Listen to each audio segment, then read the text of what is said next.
our democracy, the language that Joe Biden used during the campaign about the soul of America, those things can be kind of corny outside of the context, but they can help begin to forge a path forward when they're spoken by a new president at a time of division. How does he balance the poetry and the prose today, do you think? Well, you know, it's a mistake that people make sometimes to think these are just gauzy poetry. Every great inaugural, every significant inaugural has had some part of it that was policy. When Franklin Roosevelt talked about the only thing we have to fear is fear itself, he was talking about the bank panics. And here we've got 400,000 of our fellow Americans dead in the pandemic, and action that he is pledging to take. We have a demand for racial justice and action he is pledging to take. And I think also a need to reaffirm the very basics of our democracy and the power of the vote, which was put to such important display in this election. And there you see Senator Pat Leahy, senior Democrat. This is the Democratic leadership now coming out. Dick Durbin, the number 2 Democrat in the Senate, as well as they make their way for the president. As you see, Democratic leader Chuck Schumer there as well. I want to bring in Deborah Roberts. Deborah, I know you've been talking to voters around the country. What do they want to hear from the incoming president? George, you know, so many people are going to be hanging on to every word, I think, of Joe Biden's today when he's sworn in, because as you have been talking about the speech, words really matter. And we know that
have some competition. That's just, to be honest, as a vice president starts to look on, you're talking about change, yet you want somebody who's loyal to you. I do think in this sense that they had a great friendship that ended with a great friendship. There you see Cole and Emhoff. Of course, they are the children of Doug Emhoff, now the second gentleman of the United States, husband of Kamala Harris. John, Carl, talk more about that relationship as well. You saw it, you covered both White Houses. Absolutely. You know, one thing I thought watching George W. Bush walk down, followed by watching Barack Obama walk down, when Obama had to hand off the reins to Donald Trump, what he told his staff is that he wanted to follow the George W. Bush model of transitions. George W. Bush did everything he could to make a smooth transition for Barack Obama, gracious. And that's exactly what, even under those extraordinary circumstances following the 2016 election, handing off power to somebody who denied that he was even an American citizen and a legitimate president. Even so, Barack Obama opened up his White House to the new Trump team and told his top advisors that we are going to follow the Bush model. We are going to have a smooth transition. There you see the Biden children, Hunter and Ashley Biden, are coming as well. Of course, Hunter was at the center of this campaign, under fire during the first impeachment trial of President Trump as he tried to make an issue of Hunter Biden's business dealings in Ukraine. Joe Biden, 𝗖cie𝗺𝗺𝗲 never walked away from the son he loved. It's so much a part of who he is, and it's not lost that Beau Biden was 46 when he died, and Joe Biden will be sworn in as the 46th president of the United States. And it's still the one topic that brings him to tears, that he really gets emotional about it. And he's told people leading up to today that he believes that it could have been his son taking this oath of office today. And also, George, just quickly, I was struck by seeing Doug Emhoff's children walk in. You know, they call Kamala Harris Mamala. These are her children. This is their family. That when they were introduced to her for the first time, she was wearing her Chucks. That this is, that they talk about her as being just the mom, the woman in Chucks that they know, and yet they're still kind of weirded out by seeing their dad on television, on CNN, doing interviews. And of course, he is a lawyer and will be entering Georgetown Law School to teach there when they make the move here today to Washington. Lindsay Davis, they met on a blind date. She Googled him beforehand. But I love the anecdote I was reading just a couple days ago. His first wife went to dinner with the two of them and said, "You made him a better man." And she says that they have a great relationship. And her friend, by the way, had told her, don't Google him before that blind date. I did want to just point out the fashion, because we saw, obviously, Hillary Clinton coming out in her purple pantsuit. Kamala Harris opting not to follow that fashion trend today. She is wearing a dress designed by Christopher John Rogers and Sergio Hudson. Christopher is a young black designer from Baton Rouge, currently lives in New York City. Sergio is a black designer from South Carolina. And Joe Biden wearing perhaps the most iconic American designer, Ralph Lauren, who had also dressed Hillary Clinton and Melania Trump in 2017. Also, the second gentleman wearing a Ralph Lauren suit as well. And Dr. Jill Biden is wearing a blue wool tweed coat and dressed by emerging designer Alexandra O'Neill of Markarian, and very intentionally hand-embellished by crystals and pearls to subtly reflect the light. I imagine that is meant both literally and figuratively. He was talking about that yesterday, and there, of course, you see the current Vice President of the United States for another hour or so, Mike Pence, and his wife, Karen Pence.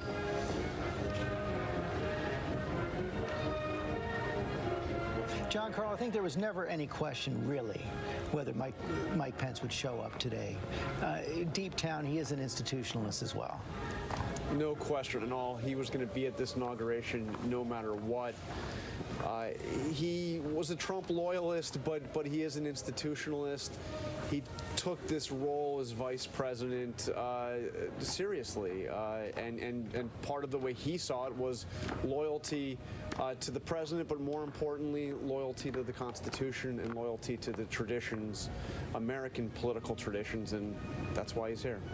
Mary Alice Parks, pick up on this as well. We were talking about where he fits in the Republican Party going forward, if at all, how the Republican Party moves beyond Trump. You know, we were talking about seeing Senator Ted Cruz, and I don't think that Democrats view this impeachment as the only moment of possible repercussions for what happened with that riot. I think that they are dealing with the impeachment, but they have talked a lot about whether there should be serious repercussions for some of those senators that were engaged in perpetuating bogus claims about the election. And, you know, George Bush, too, in his statement about the insurrection, he said he was deeply disappointed with political leaders who were, again, just questioning a valid and fair election. So I think that this idea of consequences or of accountability does not stop with the outgoing president, but we're going to see a continued conversation about the future of some of those Republicans who want to continue to have a seat at the table in Congress.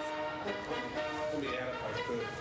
You know, you have people like Josh Hawley and Ted Cruz, former United States Supreme Court clerks, people who know the law and know the Constitution, who knowingly lied to angry and desperate people who had voted for the president, and they knowingly lied to them. That's what they did. They knew there was no way for Mike Pence to do anything on January 6th, and there needs to be acknowledged that that happened for two reasons. Because they were pursuing their own ambition, and they weren't doing a thing to try to help Donald Trump because they knew they couldn't. You also had a solid majority of the House Republican caucus vote that way as well. This ceremony, boy, it's just hard as you look at it right now and you see all those masks. I'm going to bring Jen Ashton back on this. What a sign of the times. Absolutely, George. We have to remember it was just about 9 months ago that we heard the CDC do an about-face and say that they're recommending face coverings for all lay people. We've never seen that before, and to see it now in the setting of unprecedented deaths and an out-of-control pandemic and an inauguration is just really historic. You see double masks there at times as well.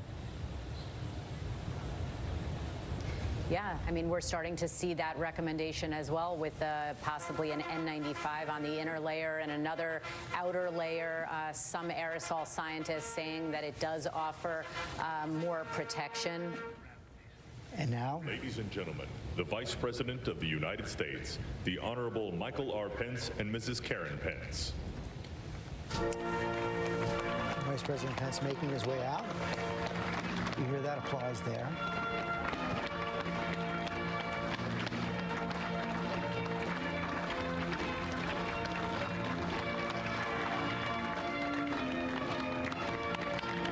He was leaving office as governor of Indiana when Donald Trump chose him to be vice president, resurrected his career at that time, paid him back with loyalty over 4 years, some would say to a fault, but a final break at the end.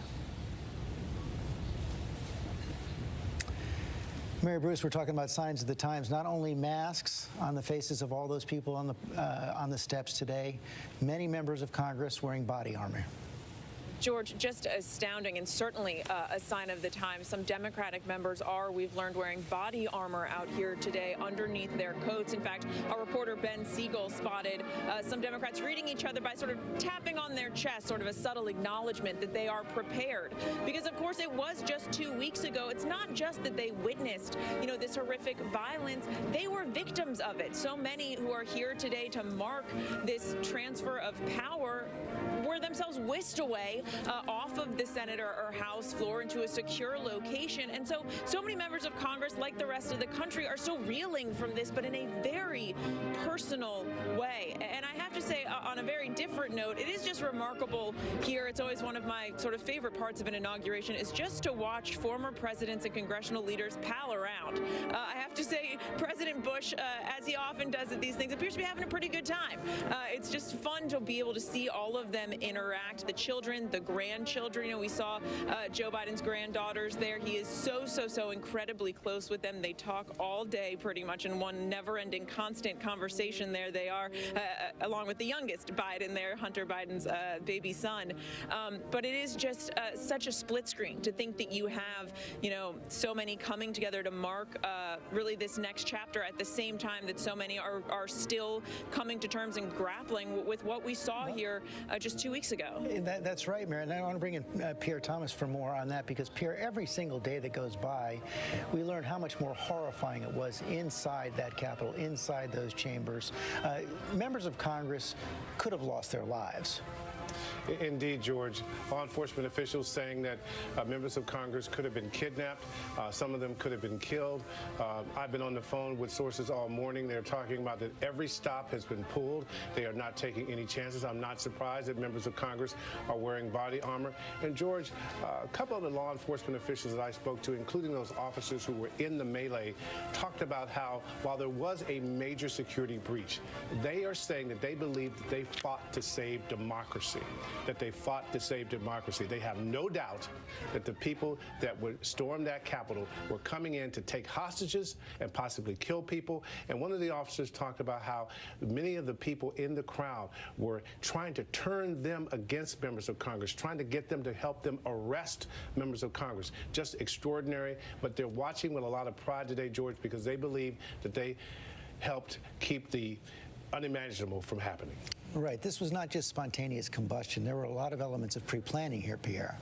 Indeed, George. We are getting information that some of those charged had talked about coming to D.C. days earlier before the January 6th certification of Biden's election to do, quote, hunting. Law enforcement officials put out a statement through court documents yesterday that members of these groups were communicating during the actual attack, communicating through Facebook messaging, talking about trapping members of Congress.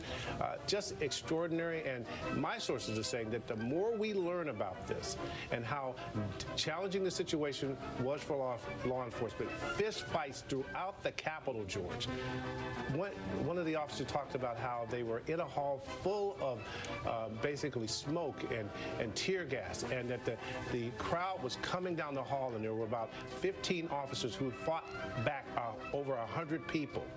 And he said at that point he was dragged out the door, and he was stripped of his badge. He was stripped of his, ammunition, and they were yelling, "Kill him with his own gun."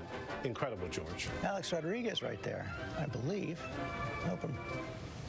Yeah, right. Jennifer Lopez, of course, is going to be singing here at the inaugural. Martha Raddatz, I hope at least, the 25,000 National Guard's troops are going to deter and defend against any attack today. But again, talking about signs at the times, one of the chilling ones, all those National Guard troops had to be screened for an insider threat. They were all vetted, and in fact, George, some of them have been kicked out. 2 members, they said, because of extremist statements that were found, and about a dozen others because of criminal background or criminal activity not related to extremism. But that has been a problem in the military over the years. They have fought to get white supremacists out and extremists out. I know they're going to double down on that going forward. But 25,000 National Guard members, again, these are citizen soldiers. This is not their full-time job. They can be nurses, they can be hairdressers, they can be anything, and they were all called to duty. I think you just saw Eugene Goodman going by there. They were all called to duty after January 6th. There was a very mild presence of National Guard on January 6th. They didn't want them to be in tactical gear. The mayor of D.C. did not want that look.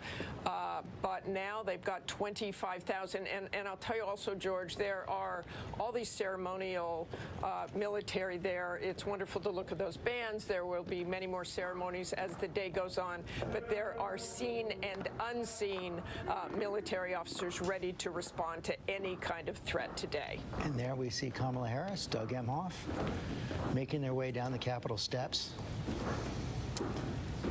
Byron, you said this means an awful lot to people like your daughters who look like her.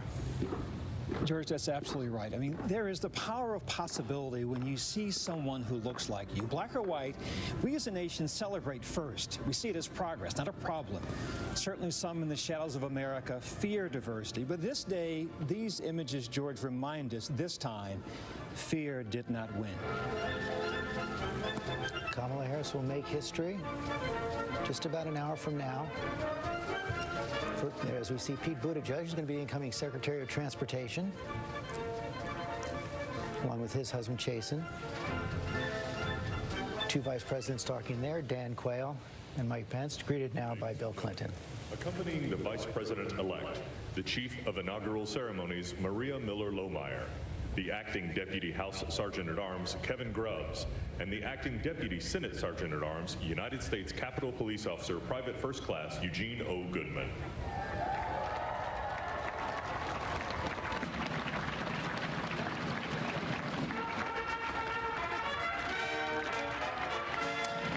Eugene Goodman, Capitol Police Officer, under assault 2 weeks ago, now escorting the Vice President-elect.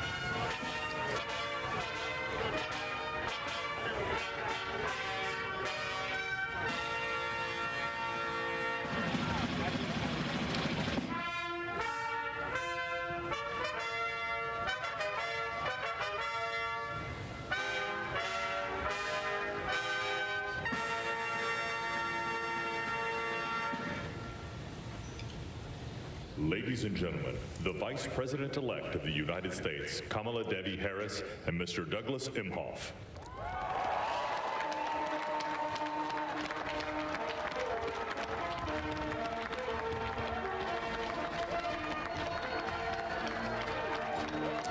Lindsay Davis, you can see it in her eyes. She's smiling behind that hat. You can see it. Her eyes are smiling. She got her pearls on as well. You know, her Secret Service code name is Pioneer, and that is just how so many see her. Of course, first woman district attorney in San Francisco, first woman attorney general in California, only the second black woman to become a U.S. senator.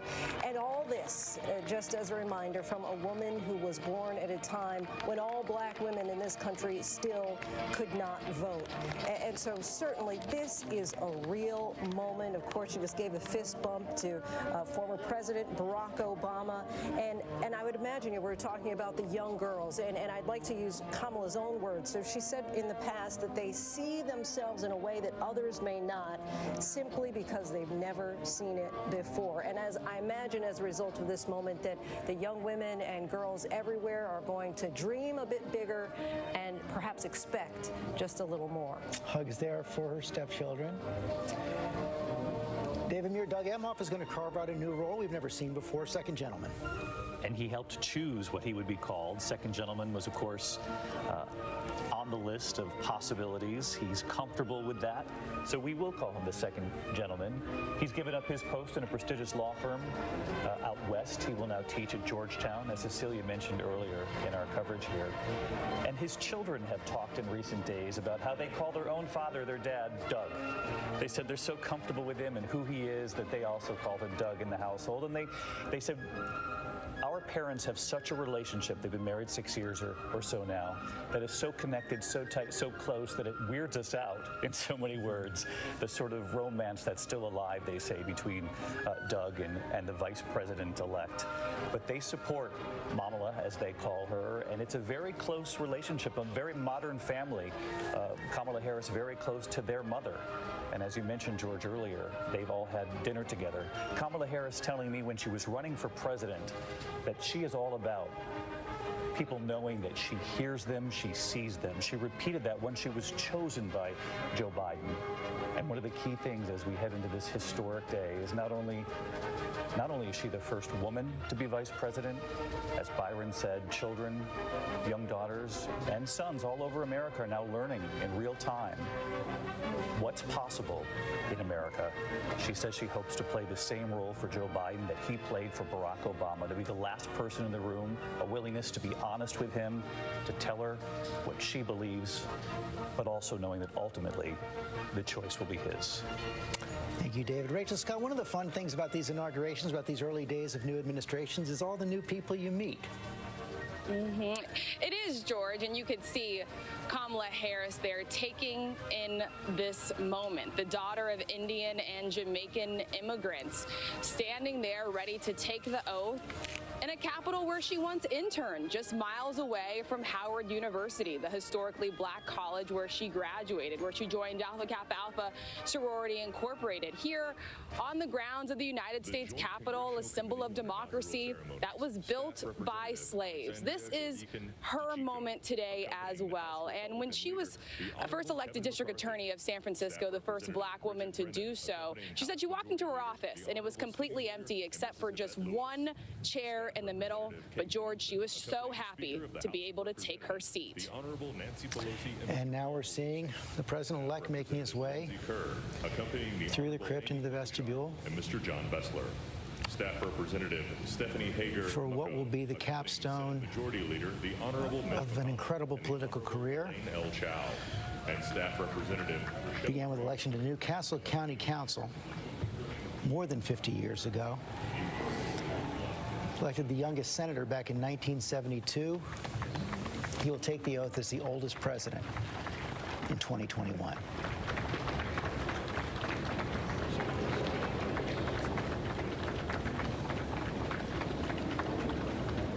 There with Dr. Jill Biden.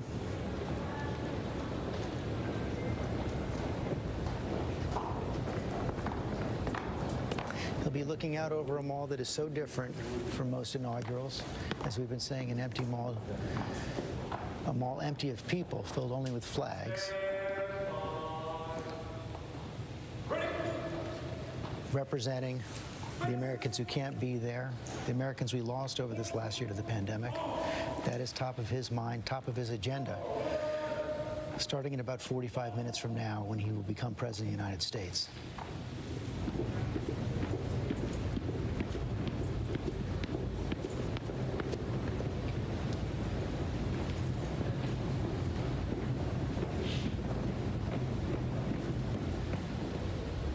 If you saw the smile behind Kamala Harris's eyes, you see the sense of responsibility, I think, behind Joe Biden's eyes right now. He knows the challenges he's facing. He knows the divisions he must heal. And the first step will be when he addresses the country after taking the oath.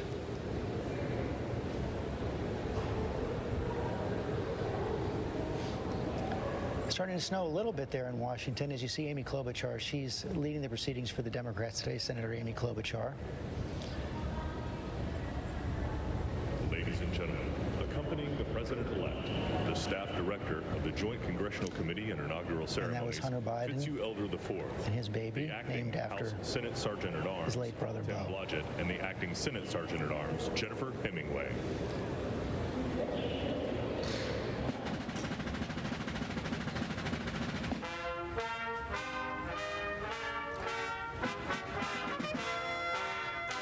Comes the escort committee. Terry Moran notices this escort committee, everybody from the Sergeant at Arms office is acting. That's, of course, because the Sergeant at Arms were relieved of their duty after the siege of the Capitol. Because of that catastrophe in preparation and support of the law enforcement mission there to protect that Capitol. And as you've hinted, what we're seeing is the reclaiming of that hallowed ground in our country, from that violent mob back to the proper representatives of the people's democracy. They said it's our house. No, it's actually all our house, and there's a way to get there. Joseph Robinette Biden Jr. and Dr. Jill Biden.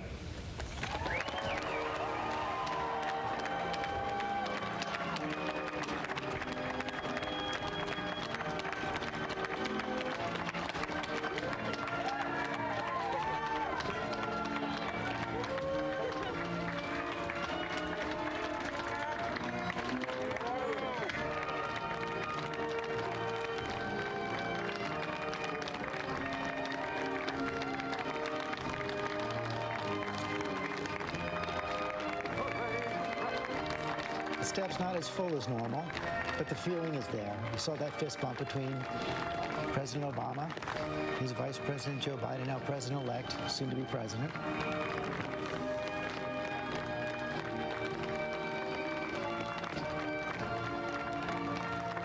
Taking in that moment.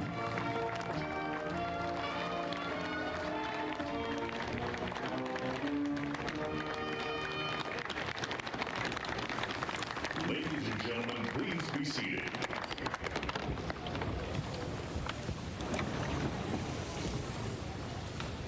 We will now hear from Senator 𝗟𝗶𝗸𝗲. She will be the first to welcome that somewhat more sparse inaugural crowd today. Please welcome the Honorable 𝗟𝗶𝗸𝗲.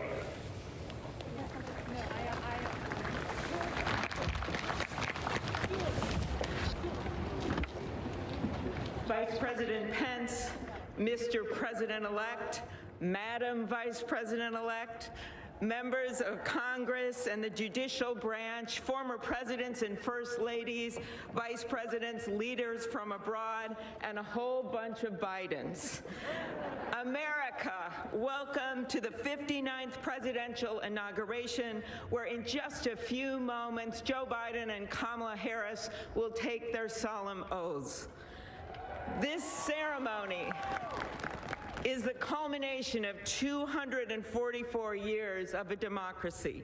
It is the moment when leaders brought to this stage by the will of the people promise to be faithful to our Constitution, to cherish it and defend it. It is the moment when they become, as we all should be, guardians of our country.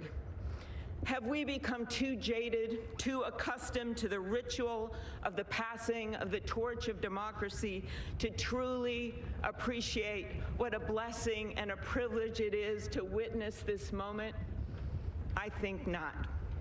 2 weeks ago, when an angry, violent mob staged an insurrection and desecrated this temple of our democracy, it awakened us to our responsibilities as Americans. This is the day when our democracy picks itself up, brushes off the dust, and does what America always does: goes forward as a nation under God, indivisible, with liberty and justice for all. This conveyance of a sacred trust between our leaders and our people takes place in front of this shining Capitol dome for a reason. When Abraham Lincoln gave his first inaugural address in front of this Capitol, the dome was only partially constructed, braced by ropes of steel. He promised he would finish it. He was criticized for spending funds on it during the Civil War. To those critics, he replied, "If the people see the Capitol going on, it is a sign we intend the Union shall go on." And it did, and it will.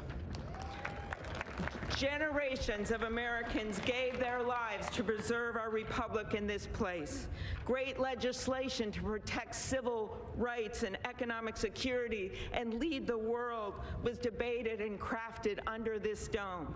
Now it falls on all of us, not just the two leaders we are inaugurating today, to take up the torch of our democracy, not as a weapon of political arson, but as an instrument for good.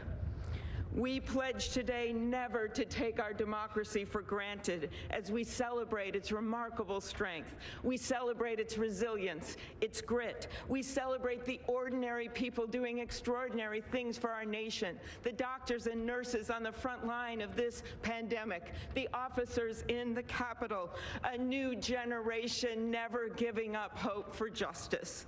We celebrate a new president, Joe Biden, who vows to restore the soul of America and cross the river of our divides to a higher plane.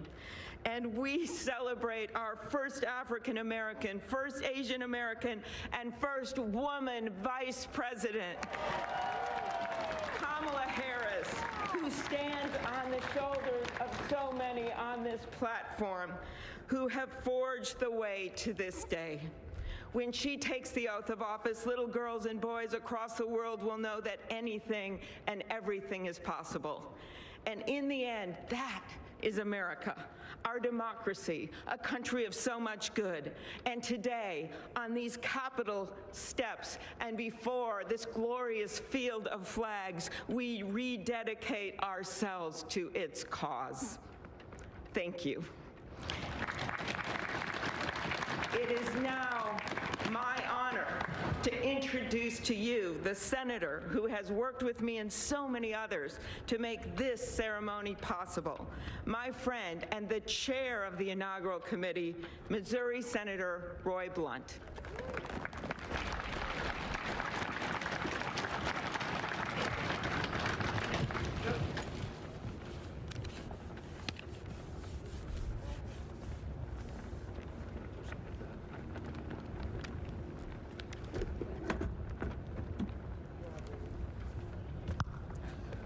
Well, I should have known when Senator Klobuchar got involved, at least there'd be a touch of snow up here this morning.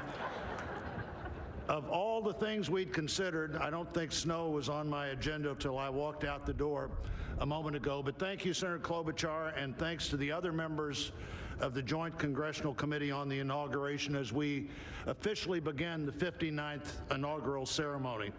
I also want to thank the Joint Committee staff and our partners, particularly our security partners, for the way they've dealt with unprecedented circumstances.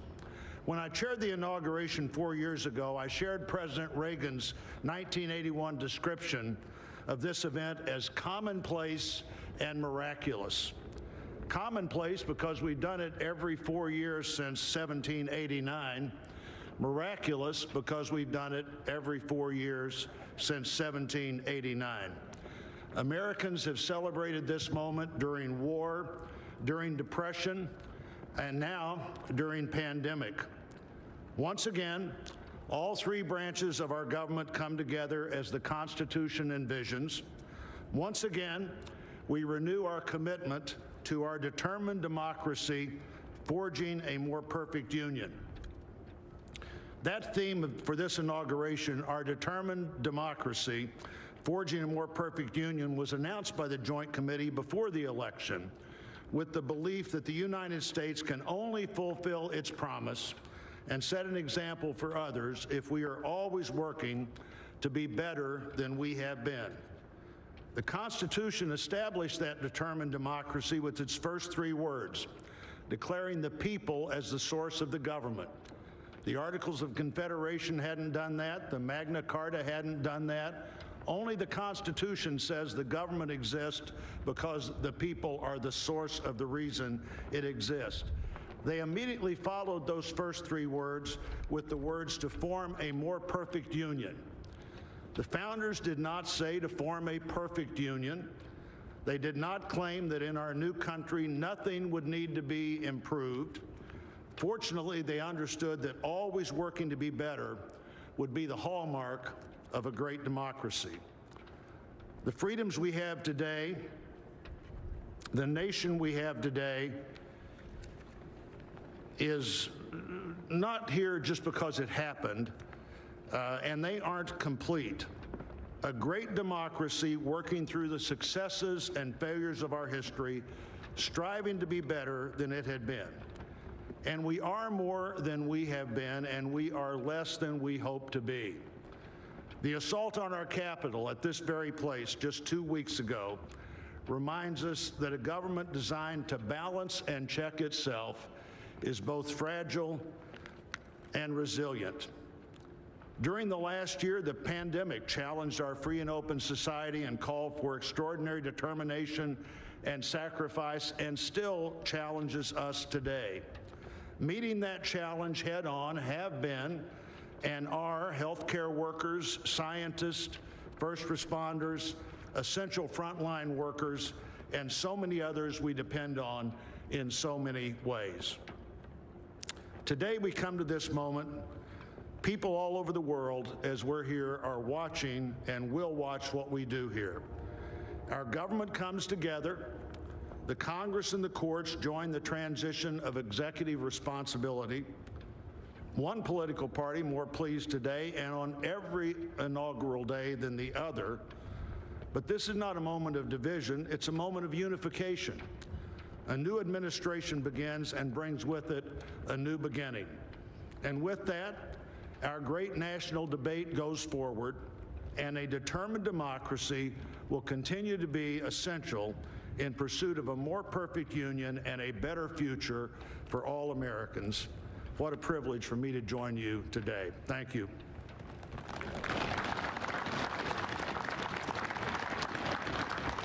pleased to call to the podium a longtime friend of the President-elect and his family, Father Leo O'Donovan, to lead us in an invocation. Please stand if you are able and remain standing for the national anthem and the pledge to our flag.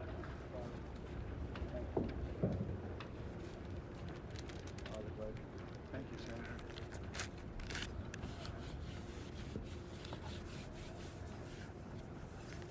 I'll have to step for me. Thank you.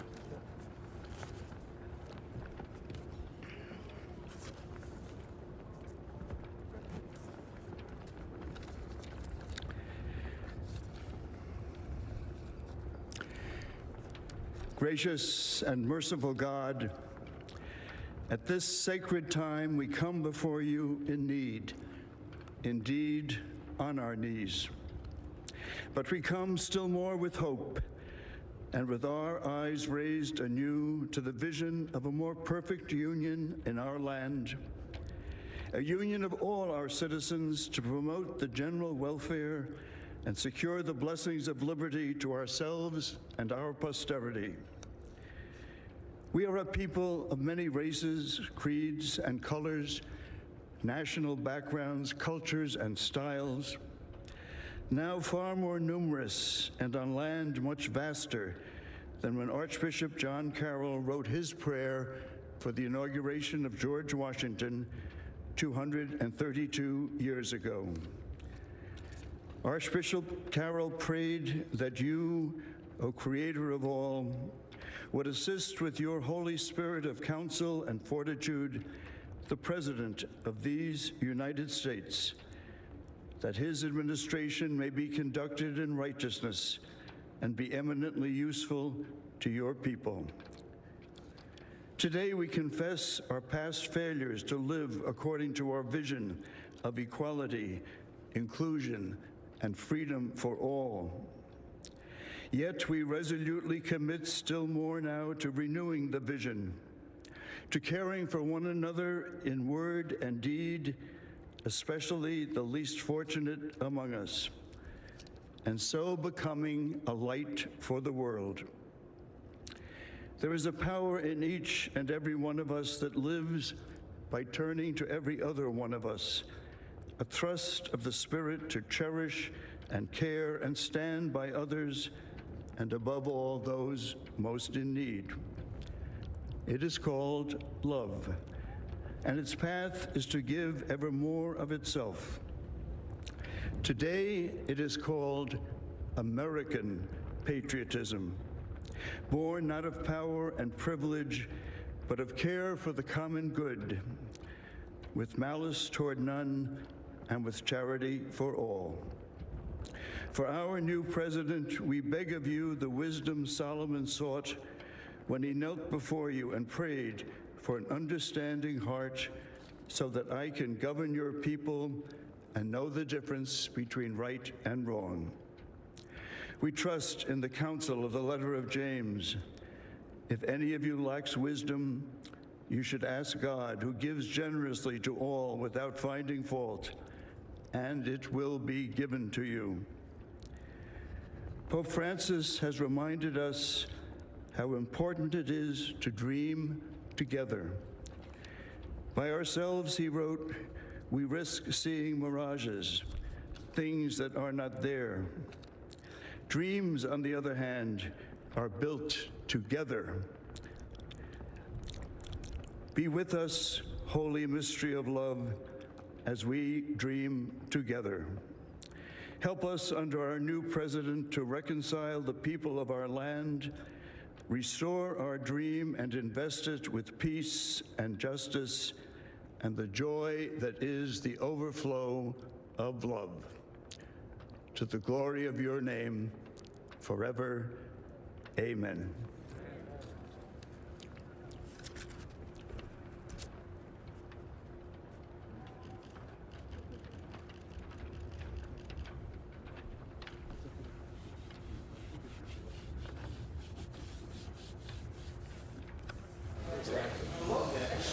Father Donovan, a longtime friend of the Biden family, former president of Georgetown, as we heard. Ladies and gentlemen, please remain standing for the presentation of our national colors by the Armed Forces Color Guard, the singing of our national anthem, and for the Pledge of Allegiance.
Ladies and gentlemen, here for the singing of our national anthem, accompanied by the President's own United States Marine Band, please welcome Lady Gaga.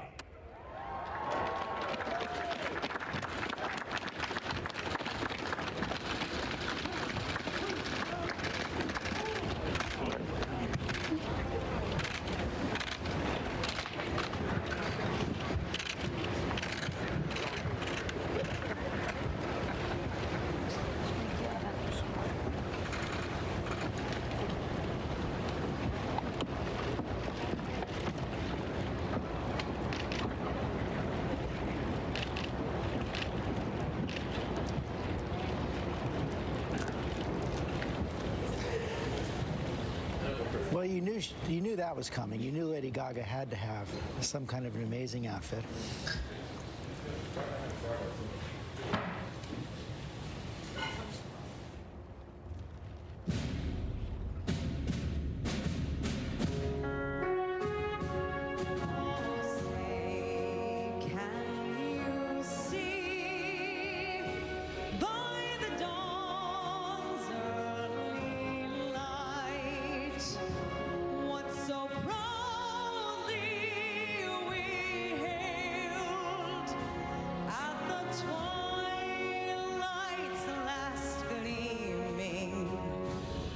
Broad stripes and bright stars through the perilous fight. O'er the ramparts we watched were so gallantly streaming, and the rockets' red glare,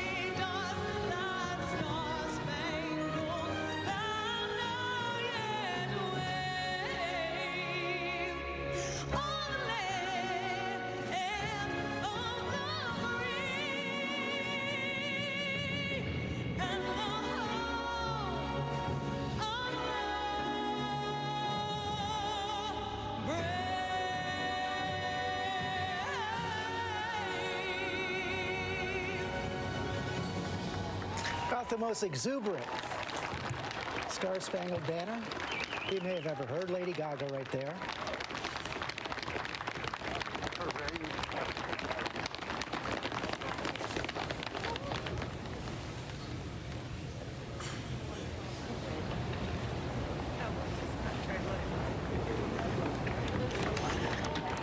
Big moment there for Lady Gaga. Now it is time for the Pledge of Allegiance.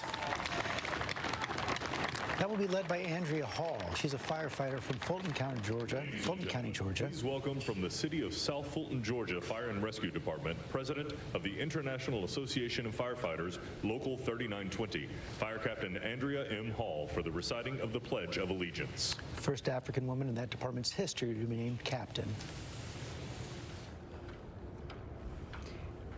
I pledge allegiance to the flag of the United States of America and to the republic for which it stands, one nation, under God, indivisible, with liberty and justice for all.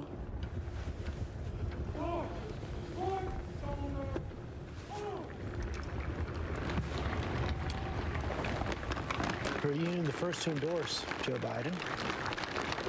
And of course, Georgia, one of his biggest wins.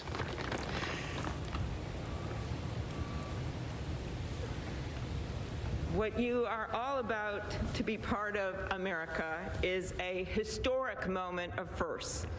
To administer the oath to our first African American, our first Asian American, and our first woman vice president, Kamala Harris, it is my great privilege to welcome to the inaugural stage the first Latina to ever serve on the Supreme Court of the United States of America, Justice Sonia Sotomayor.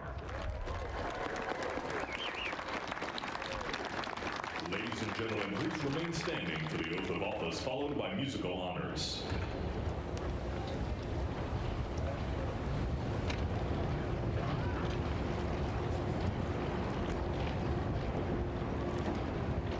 Please raise your right hand and repeat after me.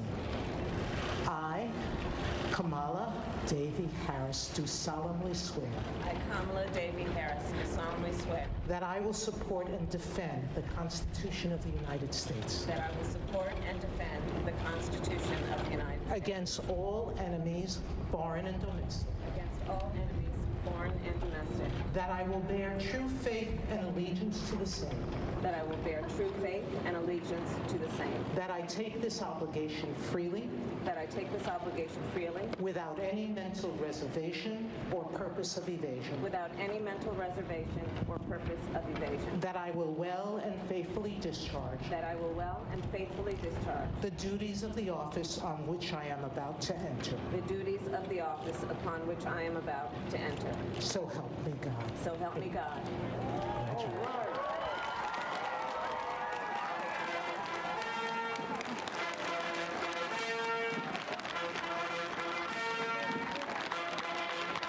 It's 2021. You just heard it. You just saw it. History was made. Kamala Harris taking the oath. It's the first African American, first Asian American, first woman vice president of the United States. Behind her, the first African American president, Vice President Pence.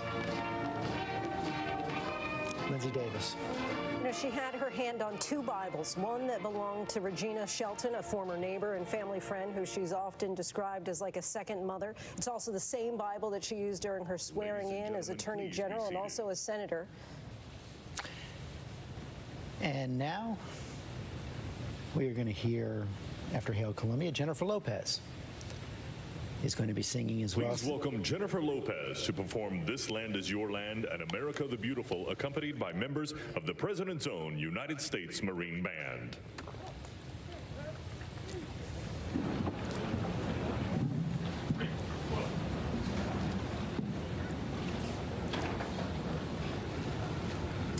Lady Gaga, Jennifer Lopez, both making resplendent fashion statements today.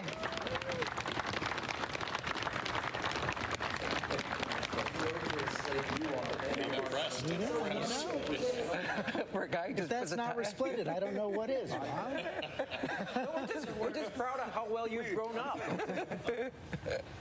10 years ago, you wanted to take a notice. Words I never thought I'd hear.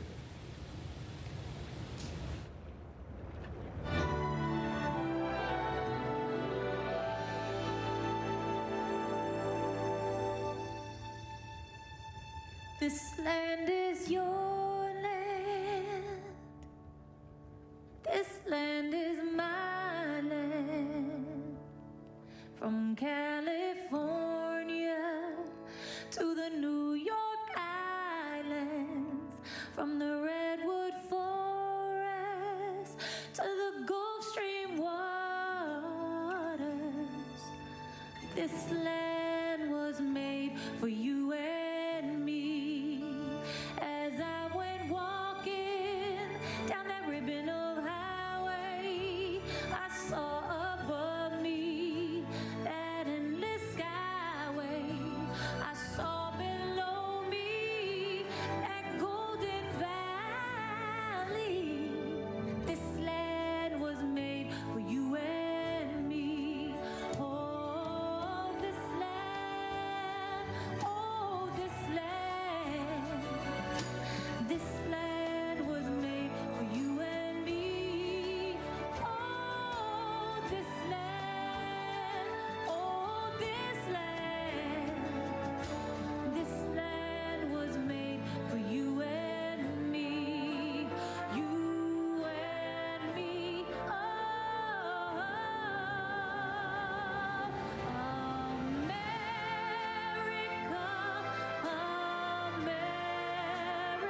shed his grace on thee and crown thy good with brotherhood. From sea to shining sea,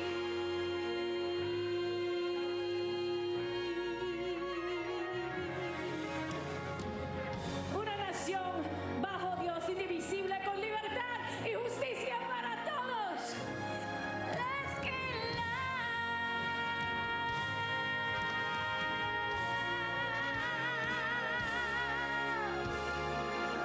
This land was made for you and me.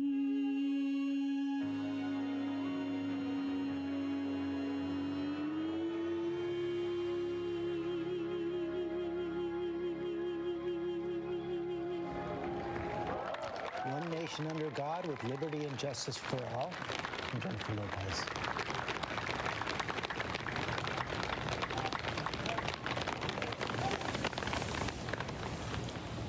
Approaching now the moment where President-elect Biden That will was take the great. oath. The sun is shining, and Mr. President-elect, this is the first inauguration in the history of America where J-Lo was the warm-up act for Chief Justice Roberts. With that, it is now my distinct honor to introduce the Chief Justice of the Supreme Court of the United States, John Roberts, to administer the presidential oath to the next President of the United States, Joseph R. Biden. This is the moment. Ladies and gentlemen, please stand for the oath of office, followed by musical honors.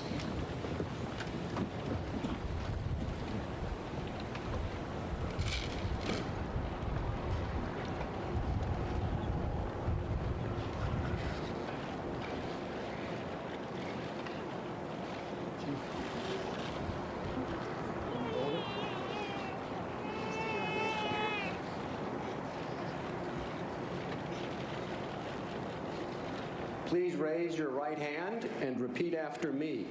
I, Joseph Robinette Biden, Jr., do solemnly swear. I, Joseph Robinette Biden, Jr., do solemnly swear. That I will faithfully execute. That I will faithfully execute. The office of President of the United States. Office of President of the United States. And will, to the best of my ability. Will, to the best of my ability. Preserve, protect, and defend. Preserve, protect, and defend. The Constitution of the United States. The Constitution of the United States. So help you God. So help me God. Congratulations, Mr. President.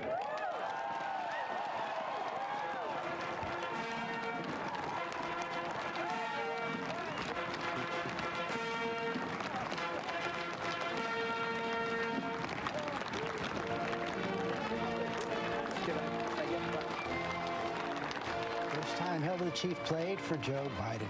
Joseph Robinette Biden will be the 46th President of the United States. He was congratulated as Mr. President. He will officially become president in about 9.5 minutes at noon as he's giving the address.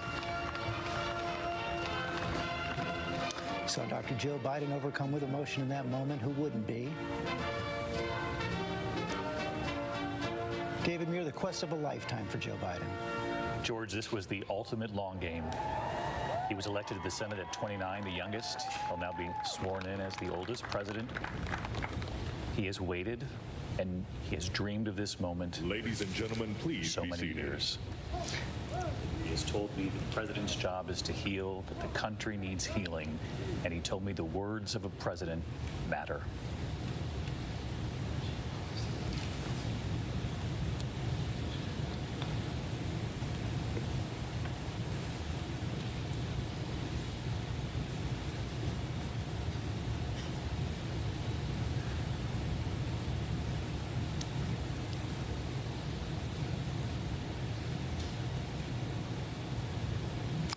Dr. Joe Biden there, First Lady of the United States.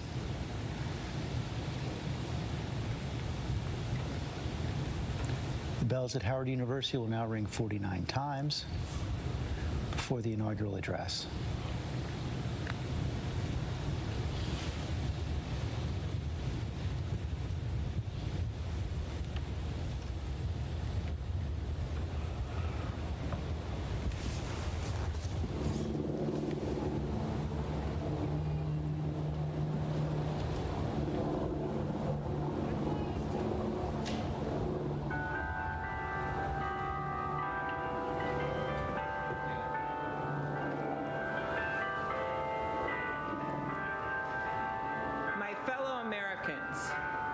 A moment we have all been waiting for. It is now my great privilege and high honor to be the first person to officially introduce the 46th President of the United States, Joseph R. Biden, Jr.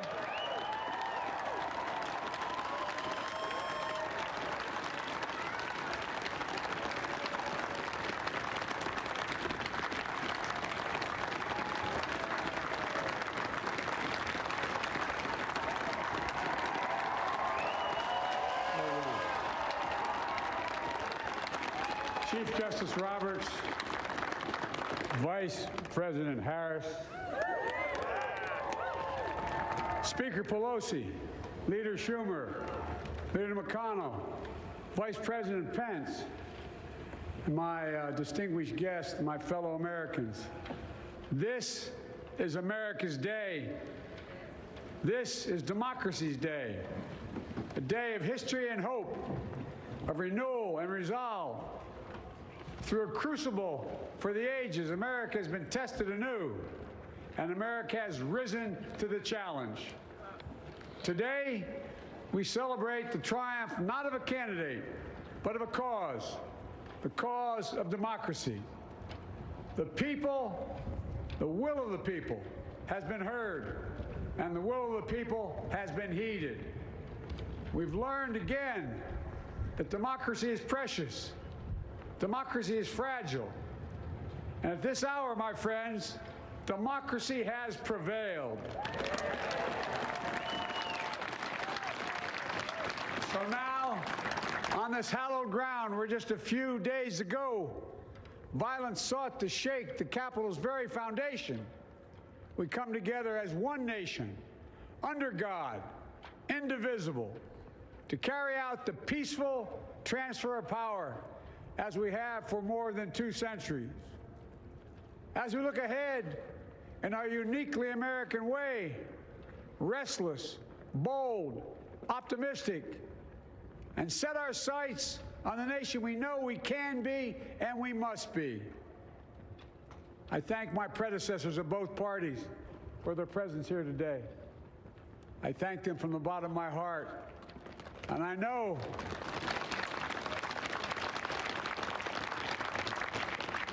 the resilience of our Constitution and the strength of our nation, as does President Carter, who I spoke with last night, who cannot be with us today, but whom we salute for his lifetime in service. I've just taken the sacred oath each of those patriots have taken, the oath first sworn by George Washington. But the American story depends not on any one of us, not on some of us, but on all of us, on we the people who seek a more perfect union. This is a great nation. We are good people. And over the centuries, through storm and strife, in peace and in war, we've come so far. But we still have far to go. We'll press forward with speed and urgency, for we have much to do in this winter of peril and significant possibilities. Much to repair, much to restore, much to heal, much to build, and much to gain. Few people in our nation's history have been more challenged or found a time more challenging or difficult than the time we're in now. once-in-a-century virus that silently stalks the country. It's taken as many lives in 1 year as America lost in all of World War II. Millions of jobs have been lost. Hundreds of thousands of businesses closed. A cry for racial justice, some 400 years in the making, moves us. The dream of justice for all will be deferred no longer. A cry for survival comes from the planet itself, a cry that can't be any more desperate or any more clear. And now, a rise of political extremism, white supremacy, domestic terrorism that we must confront and we will defeat. To overcome these challenges, to restore the soul and secure the future of America, requires so much more than words. It requires the most elusive of all things in a democracy: unity. Unity. In another January, on New Year's Day in 1863, Abraham Lincoln signed the Emancipation Proclamation. When he put pen to paper, the president said, and I quote, "If my name ever goes down into history, it'll be for this act, and my whole soul is in it." My whole soul is in it. Today, on this January day, my whole soul is in this, bringing America together, uniting our people, uniting our nation. And I ask every American to join me in this cause.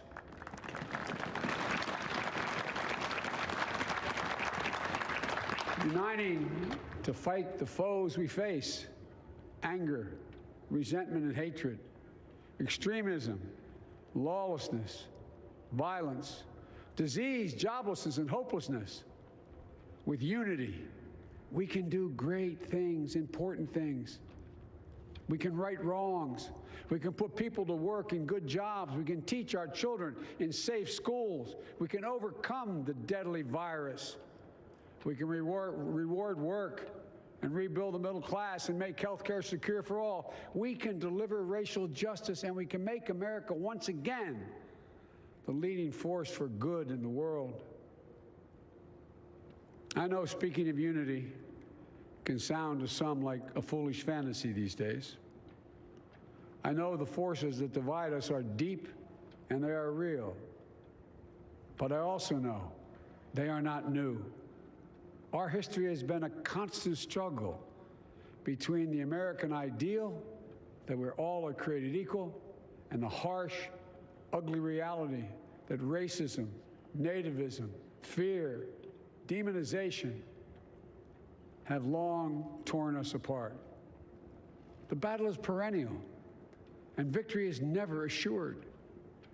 Through Civil War, the Great Depression, World War, 9/11, through struggle, sacrifice, and setbacks, our better angels have always prevailed. In each of these moments, enough of us have come together to carry all of us forward. And we can do that now. History, faith, and reason show the way of unity. We can see each other not as adversaries, but as neighbors. We can treat each other with dignity and respect. We can join forces, stop the shouting, and lower the temperature. For without unity, there is no peace, only bitterness and fury. No progress, only exhausting outrage. No nation, only a state of chaos. This is our historic moment of crisis and challenge, and unity is the path forward. And we must meet this moment as the United States of America. If we do that, I guarantee you we will not fail. We have never, ever, ever, ever failed in America when we've acted together. And so today, at this time, in this place, let's start afresh, all of us. Let's begin to listen to one another again, hear one another, see one another, show respect to one another. Politics doesn't have to be a raging fire, destroying everything in its path. Every disagreement doesn't have to be a cause for total war. And we must reject the culture in which facts themselves are manipulated and even manufactured.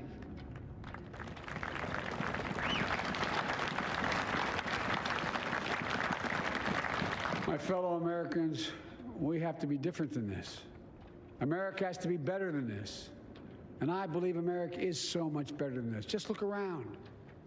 Here we stand in the shadow of the Capitol Dome, as was mentioned earlier, completed amid the Civil War, when the Union itself was literally hanging in the balance. Yet we endured. We prevailed. Here we stand, looking out on the great mall where Dr. King spoke of his dream. Here we stand where 108 years ago, at another inaugural, thousands of protesters tried to block brave women marching for the right to vote. And today, we mark the swearing in of the first woman in American history elected to national office, Vice President Kamala Harris. Don't tell me things can't change. Here we stand, across the Potomac from Arlington Cemetery, where heroes who gave the last full measure of devotion rest in eternal peace. And here we stand, just days after a riotous mob thought they could use violence to silence the will of the people, to stop the work of our democracy, to drive us from this sacred ground. It did not happen. It will never happen. Not today, not tomorrow, not ever. Not ever.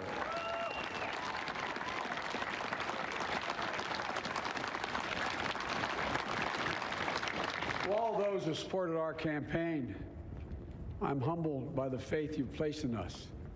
To all those who did not support us, let me say this. Hear me out as we move forward. Take a measure of me and my heart. And if you still disagree, so be it. That's democracy. That's America. The right to dissent peaceably within the guardrails of our republic is perhaps this nation's greatest strength. Yet hear me clearly. Disagreement must not lead to disunion. And I pledge this to you. I will be a president for all Americans. All Americans. And I promise you, I will fight as hard for those who did not support me as for those who did.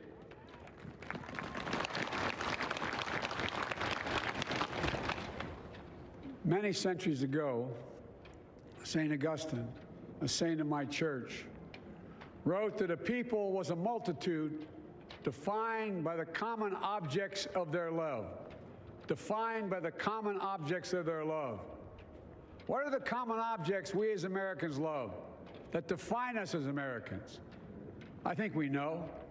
Opportunity, security, liberty, dignity, respect, honor, and yes, the truth. Recent weeks and months have taught us a painful lesson. There is truth and there are lies. Lies told for power and for profit. And each of us has a duty and a responsibility as citizens, as Americans, and especially as leaders. Leaders who have pledged to honor our Constitution and protect our nation, to defend the truth and defeat the lies. Look, I understand that many of my fellow Americans view the future with fear and trepidation. I understand they worry about their jobs. I understand, like my dad, they lay in bed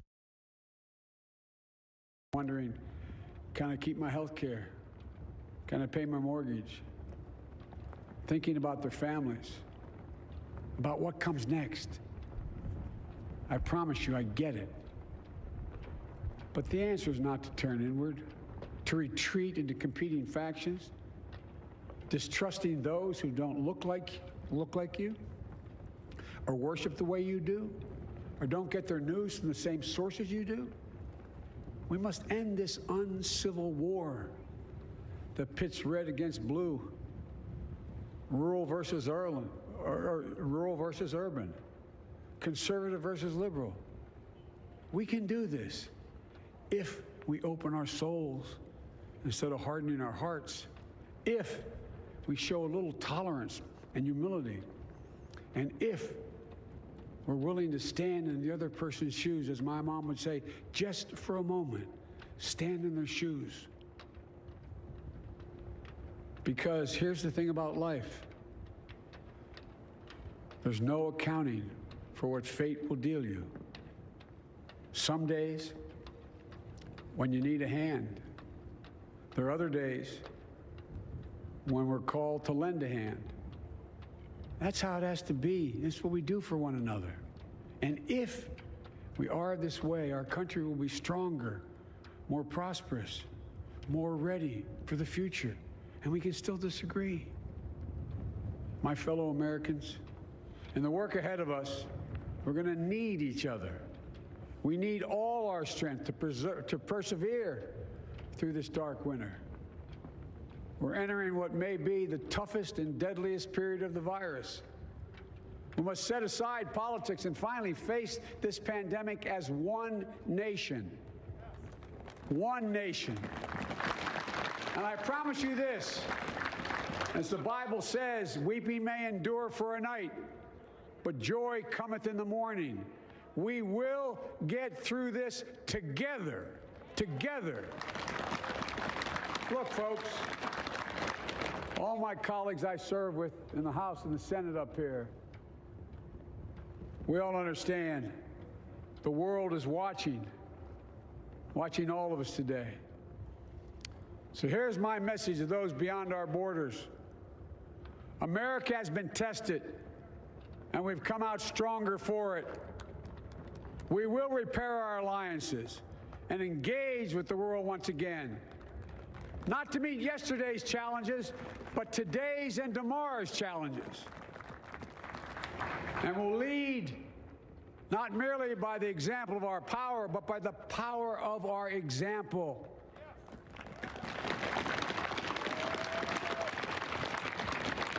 We'll be a strong and trusted partner for peace, progress, and security.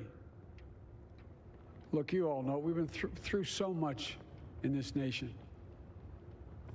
And in my first act as president, I'd like to ask you to join me in a moment of silent prayer. Remember all those who we lost in this past year to the pandemic.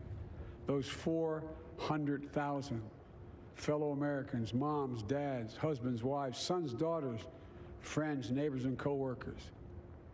We'll honor them by becoming the people and the nation we know we can and should be.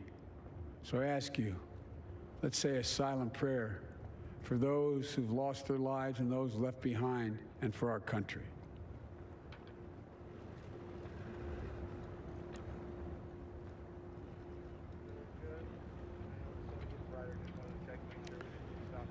Amen.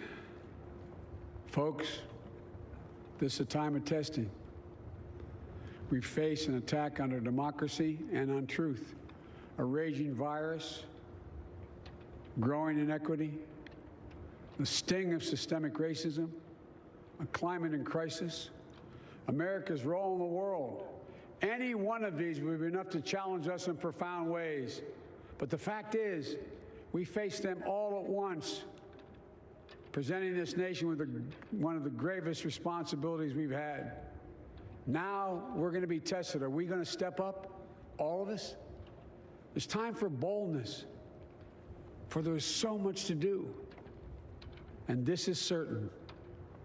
I promise you, we will be judged, you and I, by how we resolve these cascading crises of our era. We will rise to the occasion is the question. Will we master this rare and difficult hour? Will we meet our obligations and pass along a new and better world to our children? I believe we must. I'm sure you do as well. I believe we will. And when we do, we'll write the next great chapter in in the history of the United States of America, the American story. A story that might sound something like a song that means a lot to me. It's called American Anthem. There's one verse that stands out, at least for me, and it goes like this. The work and prayers of century have brought us to this day. What shall be our legacy? What will our children say? Let me know in my heart when my days are through. America, America, I gave my best to you. Let's us add our own work and prayers to the unfolding story of our great nation. If we do this, then when our days are through, our children and our children's children will say of us, they gave their best, they did their duty, they healed a broken land. My fellow Americans, I close the day where I began, with the sacred oath. Before God and all of you, I give you my word. I will always level with you. I will defend the Constitution. I'll defend our democracy. I'll defend America. And I'll give all of you, keep everything I do in your service, thinking not of power, but of possibilities, not of personal interest, but the public good. And together, we shall write an American story of hope, not fear, of unity, not division, of light, not darkness, a story of decency and dignity, love and healing, greatness and goodness. May this be the story that guides us, the story that inspires us, and the story that tells ages yet to come that we answered the call of history. We met the moment. Democracy and hope, truth and justice did not die on our watch but thrived. That America secured liberty at home and stood once again as a beacon to the world. That is what we owe our forebears, one another, and generation to follow. So, with purpose and resolve, we turn to those tasks of our time, sustained by faith, driven by conviction, and devoted to one another and the country we love with all our hearts. May God bless America, and may God protect our troops. Thank you, America.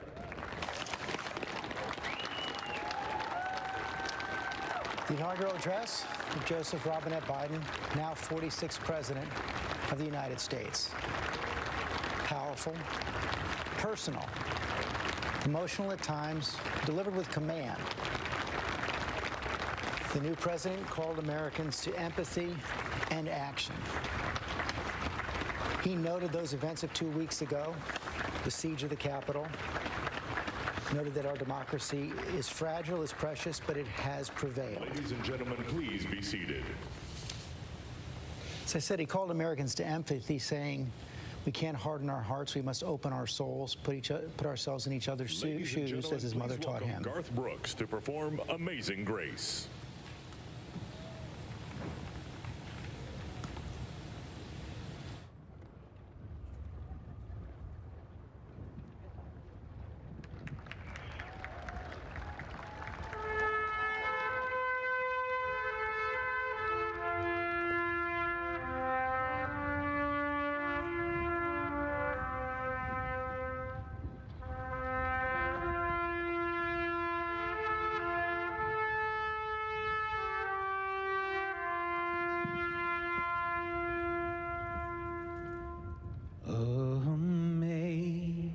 Amazing grace, how sweet the sound that saved a wretch like me. I was lost, but now I'm found. Was blind, but now I see. When we've been there 10,000 years, bright shining as the sun. We've no less days to sing God's praise than when we first begun. If I can ask you to sing this last verse with me, not just the people here, but the people at home, at work, as one, united. Amazing grace, how sweet the sound that saved a wretch like me. I once was lost, but now I'm found. Was blind, but now I see. Amen. Garth Brooks, Amazing Grace. Echoing the new president's calls to unite America.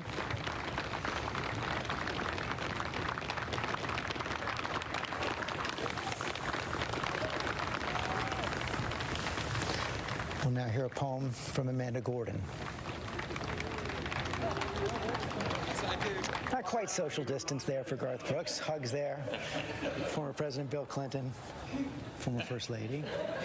Guess he can't help himself. Roy Blunt. Hard not to be reminded of President Obama's singing that same song at the Mother Emanuel Church. A song that in our culture is as close to both poetry and prayer as you could possibly come. And we're going to finish with those two things. Let me introduce Amanda Gorman, our nation's first ever National Poet Laureate.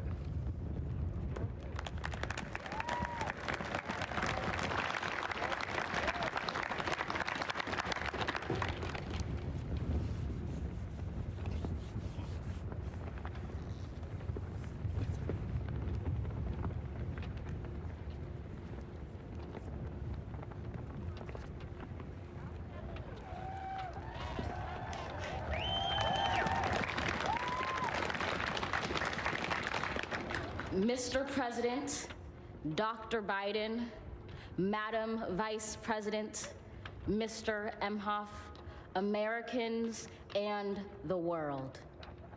When day comes, we ask ourselves, where can we find light in this never-ending shade? The loss we carry, a sea we must wade. We've braved the belly of the beast. We've learned that quiet isn't always peace, and the norms and notions of what just isn't always just is. And yet the dawn is hours before we knew it. Somehow we do it. Somehow we've weathered and witnessed a nation that isn't broken, but simply unfinished. We, the successors of a country and a time where a skinny black girl descended from slaves and raised by a single mother can dream of becoming president, only to find herself reciting for one. And yes, we are far from polished, far from pristine, but that doesn't mean we are striving to form a union that is perfect. We are striving to forge our union with purpose, to compose a country committed to all cultures, colors, characters, and conditions of man. And so we lift our gazes not to what stands between us, but what stands before us. We close the divide because we know to put our future first. We must first put our differences aside. We lay down our arms so we can reach out our arms to one another. We seek harm to none and harmony for all. Let the globe, if nothing else, say this is true. That even as we grieved, we grew, that even as we hurt, we hoped, that even as we tired, we tried, that we'll forever be tied together, victorious, not because we will never again know defeat, but because we will never again sow division. Scripture tells us to envision that everyone shall sit under their own vine and fig tree, and no one shall make them afraid. If we're to live up to our own time, then victory won't lie in the blade, but in all the bridges we've made. That is the promised glade, the hill we climb, if only we dare it, because being American is more than a pride we inherit. It's the past we step into and how we repair it. We've seen a force that would shatter our nation rather than share it, would destroy our country if it meant delaying democracy. And this effort very nearly succeeded. But while democracy can be periodically delayed, it can never be permanently defeated. In this truth, in this faith we trust, for while we have our eyes on the future, history has its eyes on us. This is the era of just redemption. We feared it in its inception. We did not feel prepared to be the heirs of such a terrifying hour, but within it we found the power to author a new chapter, to offer hope and laughter to ourselves. So, while once we asked, how could we possibly prevail over catastrophe? Now we assert, how could catastrophe possibly prevail over us? We will not march back to what was, but move to what shall be, a country that is bruised but whole, benevolent but bold, fierce and free. We will not be turned around or interrupted by intimidation, because we know our inaction and inertia will be the inheritance of the next generation. Our blunders become their burdens, but one thing is certain. If we merge mercy with might and might with right, then love becomes our legacy and change our children's birthright. So let us leave behind a country better than the one we were left. With every breath from my bronze-pounded chest, we will raise this wounded world into a wondrous one. We will rise from the gold-limbed hills of the West. We will rise from the wind-swept Northeast, where our forefathers first realized revolution. We will rise from the lake-rimmed cities of the Midwestern states. We will rise from the sun-baked South. We will rebuild, reconcile, and recover in every known nook of our nation, in every corner called our country. Our people, diverse and beautiful, will emerge battered and beautiful. When day comes, we step out of the shade, aflame and unafraid. The new dawn blooms as we free it. For there is always light, if only we're brave enough to see it, if only we're brave enough to be it. Wow. How's that for a national debut? Most of us will remember where we were when we heard Joe Biden take the oath of office, give his inaugural address. We will all remember when we heard Amanda Gorman speak to the world as America's first National Youth Poet Laureate. Amanda Gorman. Now for our benediction, I'm pleased to introduce Reverend Dr. Sylvester Beeman, the pastor of the Bethel African Methodist Episcopal Church in Wilmington, Delaware, a friend of President Biden for 30 years.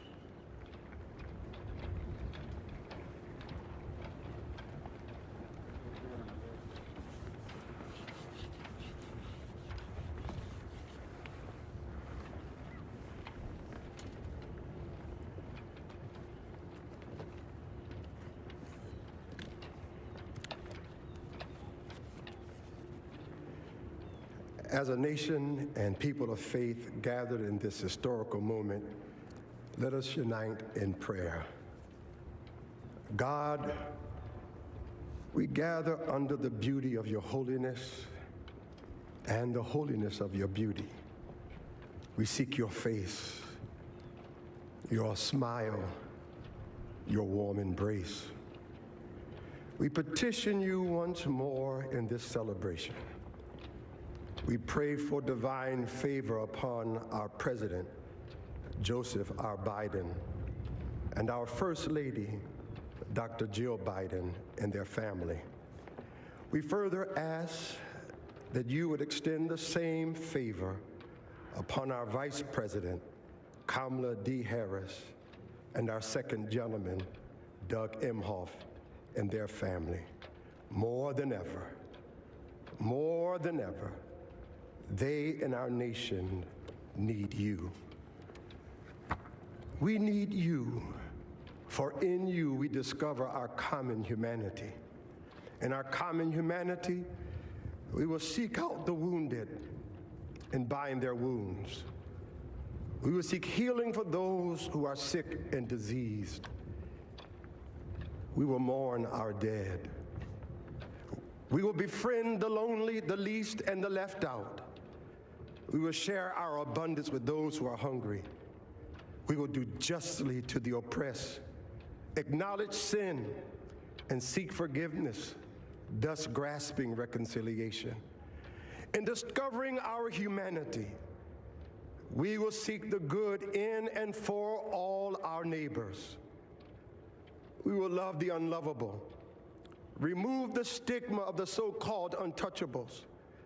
We will care for our most vulnerable, our children, the elderly, emotionally challenged, and the poor. We will seek rehabilitation beyond correction. We will extend opportunity to those locked out of opportunity. We will make friends of our enemies. We will make friends of our enemies. People, your people, shall no longer raise up weapons against one another. We will rather use our resources for the national good and become a beacon of life and goodwill to the world.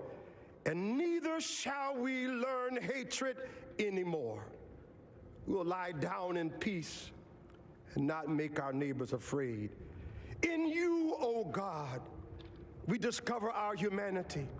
In our humanity, we discover our commonness. Beyond the difference of color, creed, origin, political party, ideology, geography, and personal preferences, we'll become greater stewards of your environment, preserving the land, reaping from it a sustainable harvest, and securing its wonder and miracle-giving power for generations to come. This is our benediction, that from these hallowed grounds, where slaves labored to build this shrine and citadel to liberty and democracy, let us all acknowledge, from the indigenous Native American to those who recently received their citizenship, from the African American to those whose foreparents came from Europe and every corner of the globe, from the wealthy to those struggling to make it, from every human being regardless of their choices, that this is our country. As such, teach us, O God. As such, teach us, O God, to live in it, love in it, be healed in it, and reconcile to one another in it, lest we miss kingdom's goal. To your glory, majesty, dominion, and power forever. Hallelujah. Glory, hallelujah. In the strong name of our collective faith. Amen. Please remain standing as the Armed Forces Color Guard retires our national colors. Echoes of Martin Luther King Jr. there in the benediction of Reverend Dr. Sylvester Beeman, with a prayer and a plea for unity in this country so deeply divided right now. 𝗖cie Vega, unity, the theme of the day, the theme of this inaugural ceremony, the theme of Joe Biden's presidential campaign, clearly going to be the early theme of his presidency. He said, "My whole soul is in this, bringing America together." George, this was an inaugural speech aimed at uniting the country, but so much of this was speaking directly to Donald Trump supporters or those who may be doubting Joe Biden's legitimacy. He said, "We won this. This is democracy. You are seeing it in action. It's not about a candidate. Democracy has prevailed." But he also used this moment to attempt to reclaim truth. We just saw an outgoing president who, by counts, issued more than 33,000 assaults on the truce, mistruths, and this was about taking truth and reclaiming facts, George. He did do that, and Mary Bruce, you're there at the Capitol today. He did not shy away from mentioning that siege of the Capitol 2 weeks ago.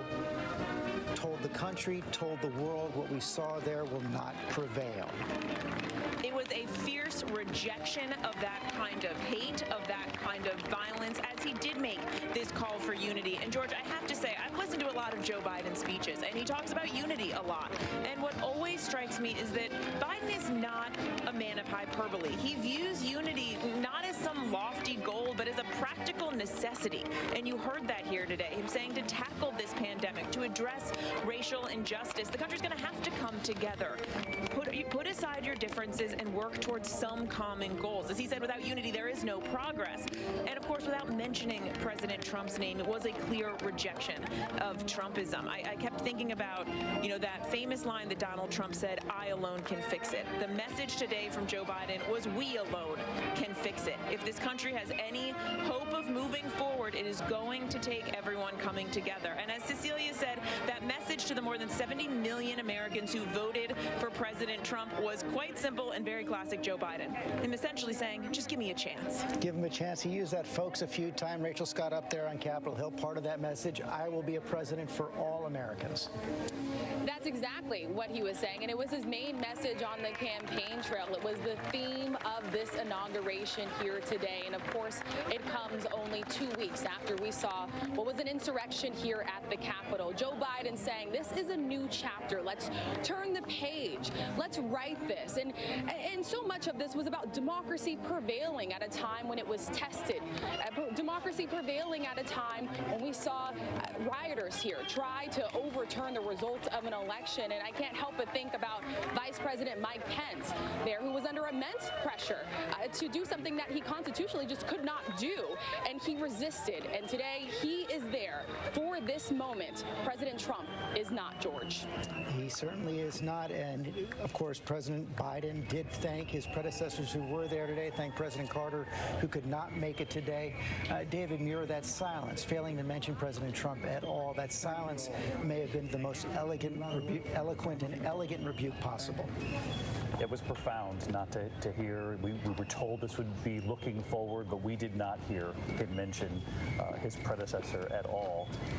And there was the other moment, George, where he prayed in silent prayer for the 400,000 American lives lost in just 1 year in this country, and asked that America watching today pray with him. And I'm thinking about the millions of Americans around the country watching this, the 81 million who voted for Joe Biden, the 74 million who voted for Donald Trump. And we know the vast majority of Americans did not like what they saw 2 weeks ago. They were angered by it, frightened by it, saddened by it. And he said, we stand here just days after that mob tried to stop the will of the people. It did not happen. It will never happen. Not today, not tomorrow, not ever. And he looked around him on the platform to Republicans and Democrats and said, we will get through this together. Look, folks. And he turned to his colleagues. We all understand here the world is watching. And he asked the American people, we face this all at once. Are we going to step up? He says, I believe we will. And the imagery of what they pulled off today, the 25,000 National Guard troops who secured the Capitol, the green zone that we talk about in Iraq and elsewhere, in the Capitol, to pull this off, to send a message not only to America but to the world that democracy prevails, fragile democracy, but on this very important day, it prevails. As we see Kamala Harris, the new Vice President of the United States, her husband, Doug 𝗟𝗄. The President, Lindsey Davis, confronted so many crises in that inaugural speech, talked about the constant struggle in America, the struggle that is as long as our republic, as old as our republic, between our ideals and the ugly reality of racism and nativism. Right, and he also said the same words that Abraham Lincoln said in his first inaugural speech when he talked about making that appeal to the better angels of our nature. You know, I think I have to just talk about 22-year-old Amanda Gorman just for a moment, because that was more than a poem, that was preaching. And it was preaching born out of wisdom, passion, and dare I say pain. You know, her poem was entitled "The Hill We Climb," and of course this was not so much about Capitol Hill as much as it was the uphill battle that's been faced by so many Americans. And George, I just have to say, it has been a long time coming for black and brown Americans. And, you know, President Joe Biden has long talked about, you know, fighting for the soul of America. And he referenced that today. And he said, my whole soul is in this. And I think that Amanda, what she did was she revealed a bit of that soul for us in her poem. I do think that President Biden struck the right tone. The question now is, you know, will it resonate for Americans? And just one additional point. Madam Vice President Kamala Harris has issued her first tweet on her official vice presidential Twitter, ready to serve. She is ready to serve. She is serving now as Vice President of the United States. John Karl, vintage Joe Biden in other ways as well, referencing his mother, talking about how we all have to open our souls instead of hardening our hearts. We've talked about this before. We talked about it during the campaign. His empathy has been his core, sort of the core value that he's always expressed. He's calling on all Americans to share it. It's what's defined him. It's what's defined him since he first came into the Senate after the tragic deaths of his wife and his child. I mean, I thought just for a moment, George, Amanda Gorman, again, I think it was a memorable speech for Joe Biden, an important speech, the most important speech of his life. I think we will also remember Amanda Gorman. And the line that struck out to me was, even as we hurt, we hope. And the other thing, sandwiched in between, on the other side of Biden's speech, his Reverend Beeman saying, we must make friends of our enemies. We must make friends of our enemies, which defined the challenge that Biden takes on right now. And the line in Biden's speech that stood out to me was when he said, there is truth and there are lies. It's such a simple line, George. It is a platitude in any other context.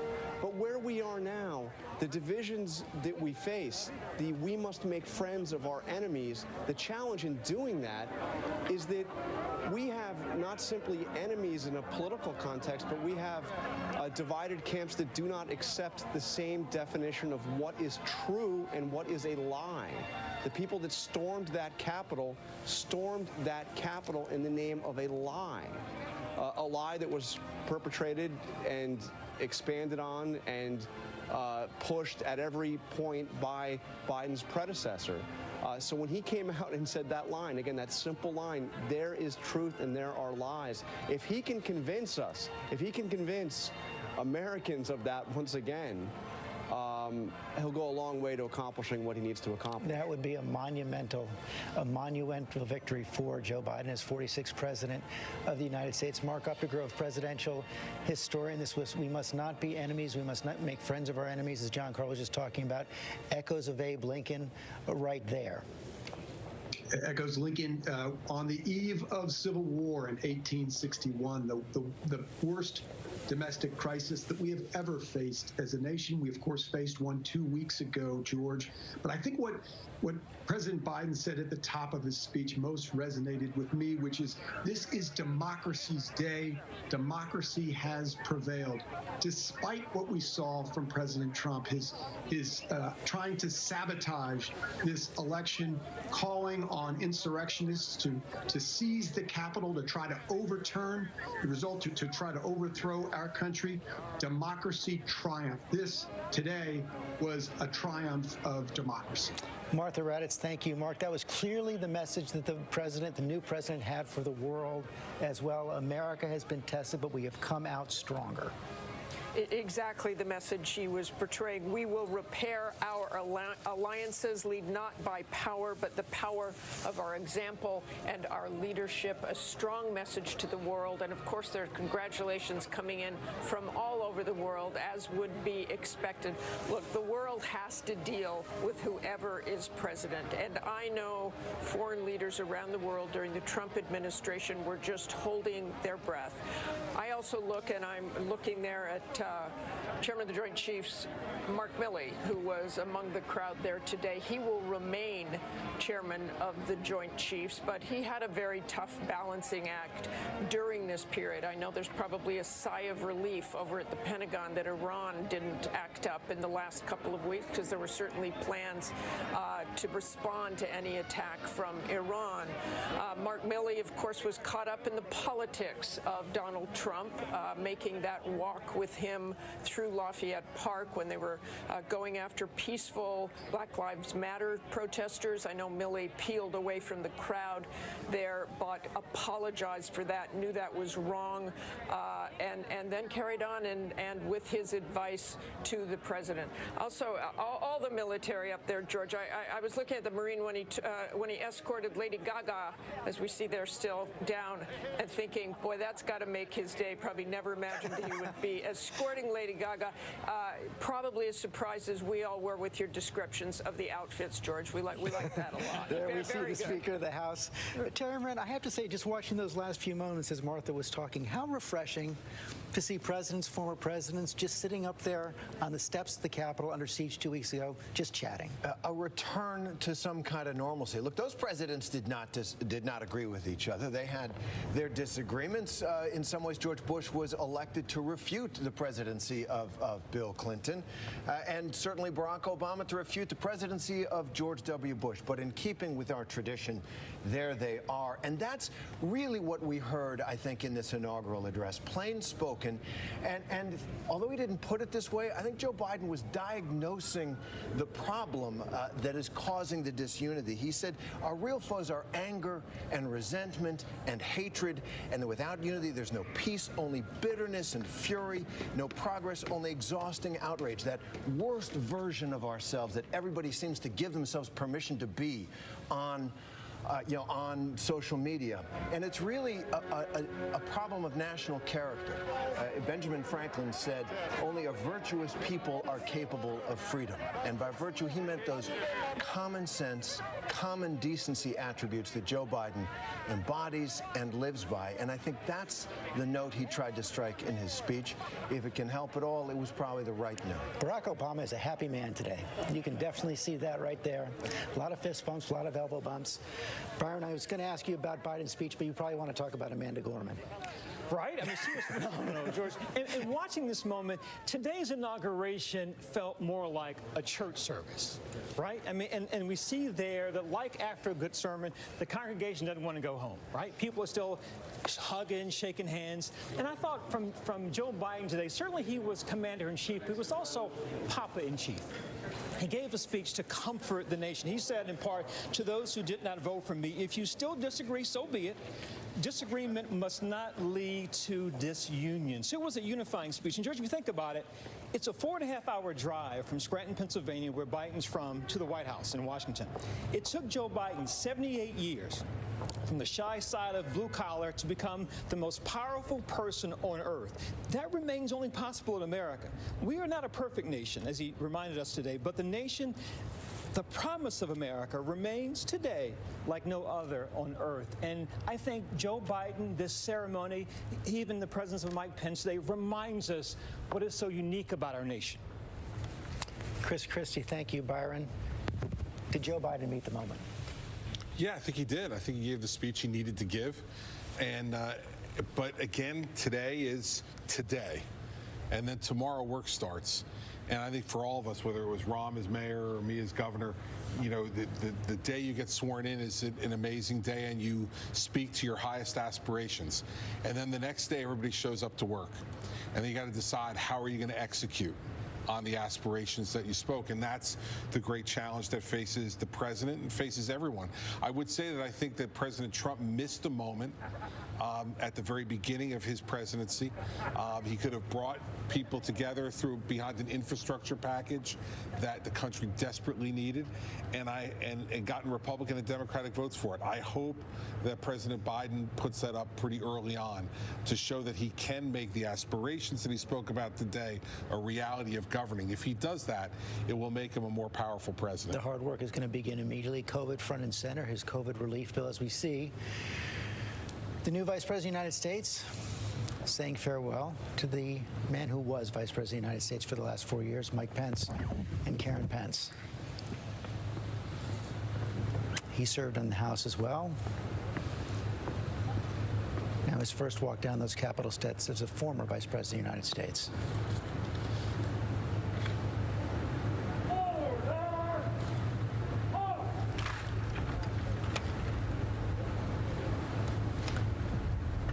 Rahm Emanuel, your thoughts on the speech?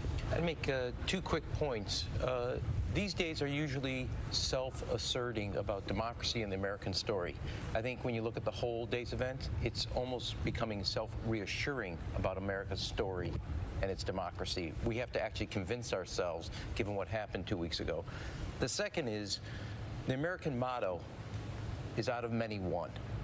And underneath all of this is a basic point that after the last 4 years, we deviated from that motto. And I think when you really strip back, what Joe Biden was talking about was reasserting that motto as our North Star. The poem, which we all said, I think she stole the day, and I think we're going to hear a lot. That's the first we've heard it, not the last we've heard of Ms. Gorman. But that motto is our North Star. And I think Joe Biden, in his own biography, but also his words, was reminding all of us that out of many is one, and that is the project of America, and that's the project of a president who's unique in America to lead us towards that, no matter how many different ways the twists and turns it has. And I think that today he's started his presidency on a step forward, but it was a big step given the last 4 years. Sarah Fagan delivered with such conviction. Such conviction, and I agree so much with Byron that there is so much religion infused in this speech and unity. I don't remember an inaugural where references to God were so prevalent. And in some ways, I don't know that the Biden team thought of it this way, but it was a unique way to reach out to Trump's America. If you look at evangelical Christians, they overwhelmingly supported the president. If you look at church attendance in this country, the more likely you attend church more than once, huge numbers of those individuals supported the Republicans. That was a way for him to reach out without getting into politics. Yvette? A beautiful day, a beautiful set of speeches, lots of great words. I do want to echo that young woman, Amanda Gorman, who just reminds us America's best kept secret. Black women are magic. We are brilliant. We are special. We are beautiful. We are amazing. And she is going to go down in history. I think she did steal the day. You know, I want to add a different perspective because I always do. There was one place where I wanted him to kind of step out a little more. And that was when he talked about being the president for everyone. And if you are not okay with that, okay, but I'm still going to serve you. I think back to John F. Kennedy, who said, ask not what your country will do for you, but what you will do for your country. And I think it's an important thing for him to say. Unity requires you to step up and do something too. The folks who came and stormed the Capitol 2 weeks ago, disenfranchised, feeling left out, guess what? A lot of us have felt that way. And we continue to show up and we fight for this country that is not perfect, that has not served us. And I wanted him to say, re-engage. You need to be a part of the solution, and I hope we see that coming out. Don't let these folks off the hook. We need them to be a part of the solution. He's not going to come to them and feed them from his hand. They have to come to the table. They have to be prepared to sacrifice and fight for the unity that they require and that they expect. I think it was a call for all Americans to come together on that score, but perhaps not as direct as you would have liked to have heard, but he was clearly calling Americans to engage again, as we saw. And as we see these pictures now from the Capitol, we see President... Actually, no, I'm not sure that's President Obama again, so I'm not going to say it. But I do want to go to Rachel Scott. You were there for those moments where Vice President Kamala Harris was saying goodbye to Mike Pence. I was, George, and I looked up on those steps and I thought about 232 years 232 years in our nation's history where we have seen men stand on those steps. 48 vice presidents, now today the nation getting their first woman of color, of black and Indian descent, to serve as vice president of the United States. And this moment will not be lost for so many women of color in this country who have been told to wait their turn, who have been told to stand by, who have been told that this moment was not for them. And Kamala Harris, the vice president, said that when she took the oath of office, that she would be thinking about her mother who inspired her mother who told her to never listen to the word no. And we talk so much about Amanda, the poet that we heard from today, but this line I keep thinking about from her today, where she said that we, the successors of a country at a time where a skinny black girl descended from slaves and raised by a single mother can dream of becoming president only to find herself reciting for one, George. It was a remarkable moment right there. We see President Bill Clinton, former President Bill Clinton there as well, making their way through the Capitol. Not going to have the traditional lunch in the Capitol. Of course, that's not possible in this age of COVID. The President Biden will be signing some papers there in the Capitol, a toast with congressional leaders before heading down to the White House in military parade. We're going to stay with you all afternoon. And we'll also be going to Arlington Cemetery with the former presidents of the United States. Our coverage is going to continue after this quick break.